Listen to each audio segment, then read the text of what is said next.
Hi, Wayne Sorbelli here, and I'm just trying out my J.Page signature Gibson Les Paul. I've had it most of my professional playing life anyway. When I got, maybe 15 or 20 years of playing at that time, and it was in some garage band, and also was giving lessons, and also owned a music store. So my family thought it was, let's just say, appropriate to buy a guitar that I love so much. Being that it was my life and passion and job and career and hobby and everything all in one, right? So I love this guitar. I don't pull it out very often because I want to preserve it.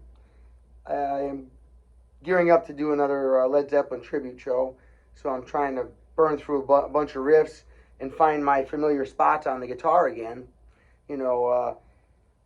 A lot of what I just did there was, not note for note, let's just put it that way.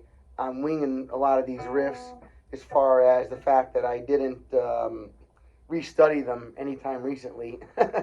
It's been a while since I've played this stuff.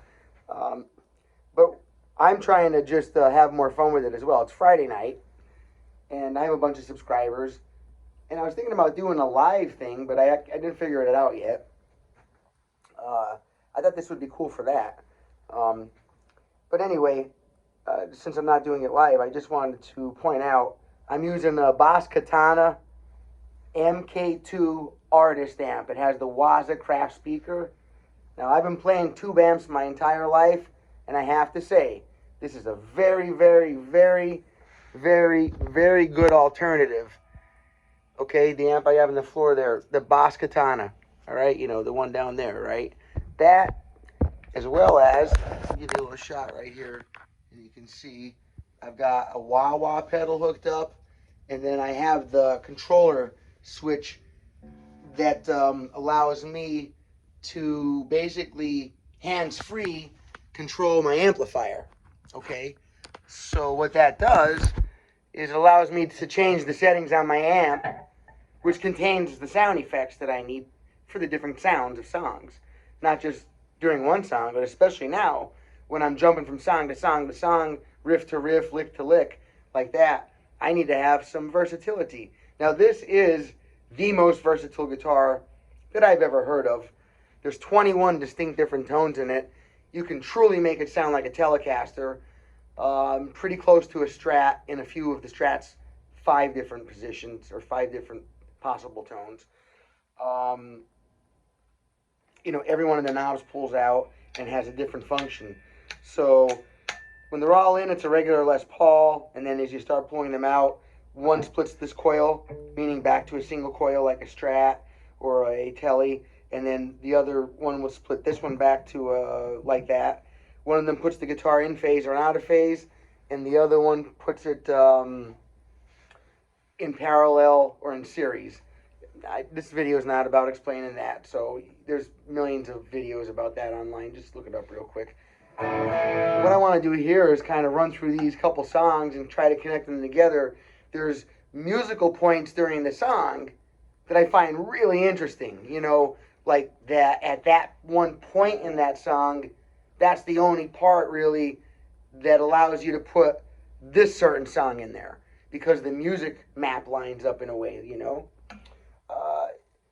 I didn't make this video for guitar players per se, so it's not about the theory and I'm not giving a lesson on it, but just for those that love Led Zeppelin and want to hear a cool Led Zeppelin medley.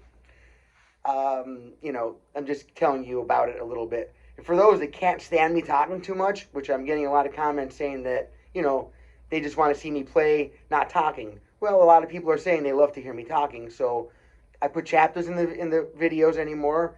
You can just go skip his talking, go right to the playing, right to the lesson, blah, blah, blah, like that, okay? So if anybody wants to skip ahead down below, if you're getting sick of me talking, I have it marked, the first time I tried it, which is at the beginning of the video, and I made a bunch of errors in what I'm doing, but I'm trying to work the pedals and everything, and please excuse me, this is a practice video for me to practice with. Hopefully I come out of it with a really nice melody, or what do you call it? I'm sorry, medley of Led Zeppelin that I may then be able to pull out like a a little bit of a instrumental when I go out with my buddies and play a little bit. I can just get up and play something like this at a bar for 10 minutes, and a lot of people would appreciate it, you know, a 10-minute Zeppelin medley. Anyway, my wah pedal, I have my booster. Listen, no booster, booster. So it adds some decibels. I might want to turn that up just a little bit more. Yeah. And then I have the modulation, which is the phaser. Listen, I'm using that for stuff like 10 Years Gone or whatever, you know. I have delay on. I actually have it here, but I wasn't really using it. I would use that for something like solo for like a whole lot of love. Definitely would use it for that. Wish I had. Oh, I do have a slide. You know, if I was gonna do a whole lot of love and then get into that whacked out section with this.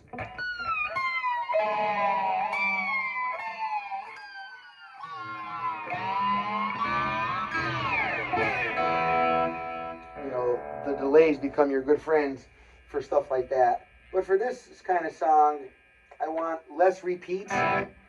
Just maybe like a slap back. Yep, here, one slap. That's it. Da, da. It's faint, it's not loud. Which is okay with me. Yeah, that works for stuff. And then just reverb, which I haven't had on. My room in here, my guitar store, it has a lot of naturally nice reverb, so I don't have to use much on an amp or whatever. All right, so let me do my second attempt at a nice Led Zeppelin medley here. I wrote down a bunch of songs that I want to work on because I'd like to include them in my next Led Zeppelin tribute show at the Key West Theater. And I think it, well, just to practice, right? To try to weave in and out of the songs, it really increases the level of which I understand each song, theoretically speaking, and even on other levels, you know, energy levels or whatever. I'm noticing Led Zeppelin writes a lot of things, which I've always noticed that, but they always write with dynamics, meaning they start soft, it gets heavy, then the song gets soft, then the song gets heavy. Their songs just don't stay the same. They almost always have dynamics, which means it goes up and down, light and shade. There's different words for it. Now, basically polar, right? Night and shade, so heavy and soft. Heavy and light, hard and soft, however you want to look at it. So let me try this here again. I like leaving it on the Les Paul. Originally, I was going to put it on the Telecaster settings, like for the songs that I know J.Page recorded with the Telecaster. But I think in this room, when I did it, just here trying to get my, you know, I always set the levels on the phone first. I play the guitar, and then I talk and play more guitar, and then I see if it, you know, if one is too loud or whatnot, and I set my levels. Then I delete that, and I start over again.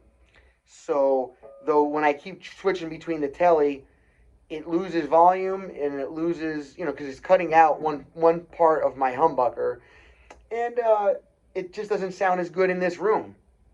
It does sound good if I just do it by itself and set my settings like that, and then I get a pure telly sound, but it's not good to change in the middle of a song like that. It's not serving me very, very well right now because there's a volume drop when I split my coil.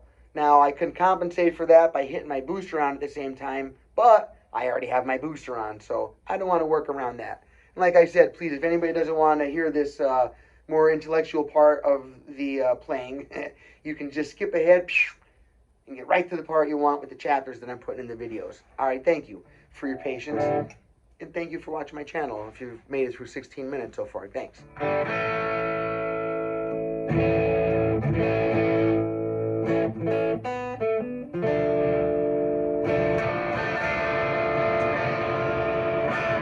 Alrighty, that's a good sound. Okay, now we'll start it right here. It's perfect. Oh, let's see. Still in drop D.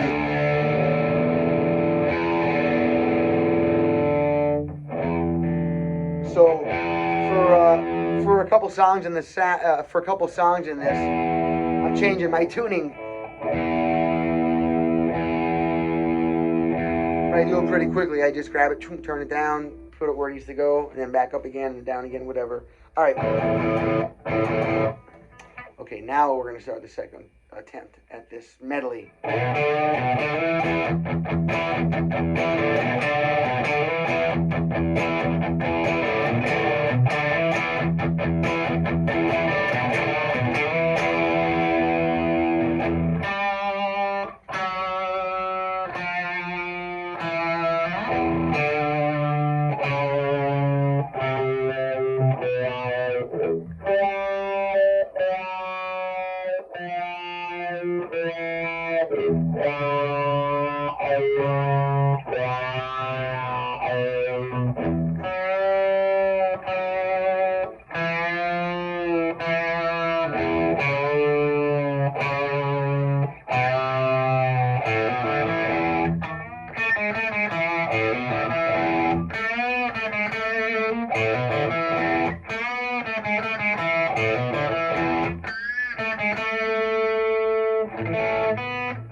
I'm not disappointed with that attempt.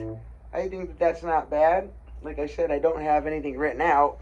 There's no place in my mind where I'm thinking, okay, that's where I should change. As I'm playing the song, I'm looking for points there that are advantageous. Is that the word? Advantageous? Yes. Spots where there's an advantage, an opening, a musical theory opening, a place where that other song, one of the other songs that I want in this set, a place for me to add that in, and musically it's going to fit. You can't just put any song in next to any song. You can't make a medley like that. It doesn't work.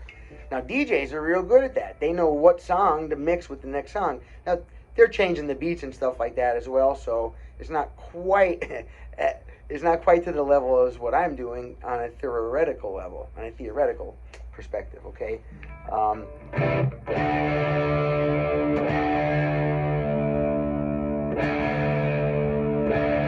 But I like the changing points there. I'm going to try it again now, one more time. Alright, got my WAZA, got everything there. Alright. I was wondering if I should walk down in that part, you know. It would be like a...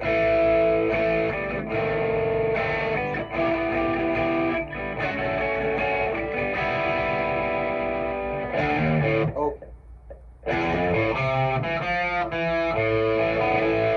I wonder if I should do that walk from there with those chords. Well, maybe I'll try it this time. We'll see what it sounds like, right? Maybe I won't. We'll see what it's like when I get to it. Okay. Dang, I keep doing that. Gotta go back to E to start it. I'm so sorry. It's getting late.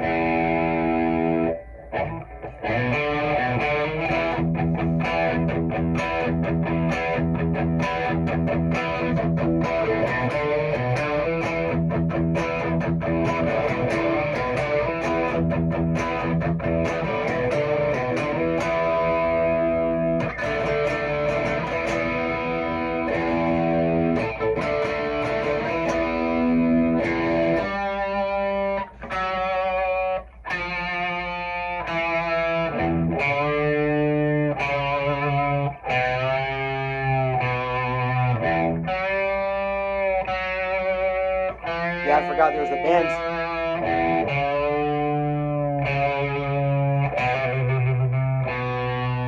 A little bit wah.